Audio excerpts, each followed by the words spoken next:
Our migraine relief tincture is a great one to have on hand if you tend to be prone to headaches and migraines.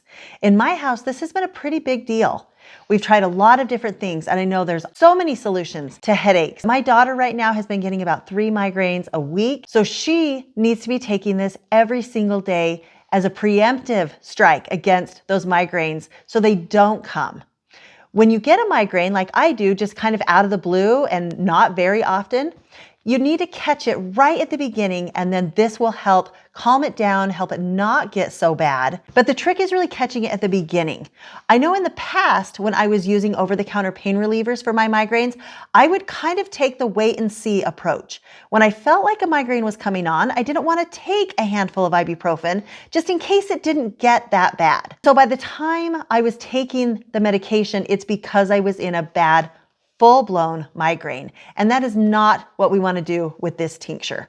Once we feel the migraine coming on, we want to take it to slow it down, to preempt it, to heal it right in the beginning. Because if we wait for the full-blown massive migraine to be hitting, this won't help as much and as quickly. That's the trick with this tincture. This is one that contains feverfew. It's really good for migraine relief. However, it does contract the uterus, so you want to be really careful not to take this when you're pregnant. As a matter of fact, we propose that you don't take many herbs while you're pregnant and just focus on baby and good nutrition and stuff like that. Just avoid this one when you're pregnant for sure. Like Jen said, getting on top of it early on, but if you know when you're apt to get migraines, maybe you can start taking it beforehand. Maybe it comes in conjunction with your hormone cycle. And as you work on your hormone cycle, that might change or you might fix it.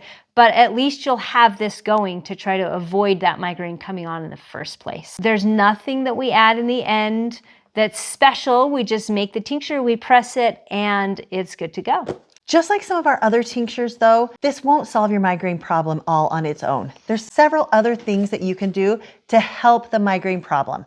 And some of those are do some deep breathing exercises. Look at what you're eating. Are you eating too much sugar? Are you eating things that will stress out your digestion? Are you just stressed in life? Is this migraine coming because of tension and because of stress? Are you dehydrated? That's always one of the first places I go to when a headache starts to pop up is how much water have I had today? Because when we're dehydrated, all of our blood vessels start to constrict, and that is going to cause pain in our head and around our eyes. And have you been out in the sunshine? Sometimes that can help and sometimes that can hinder once the migraine is full blown.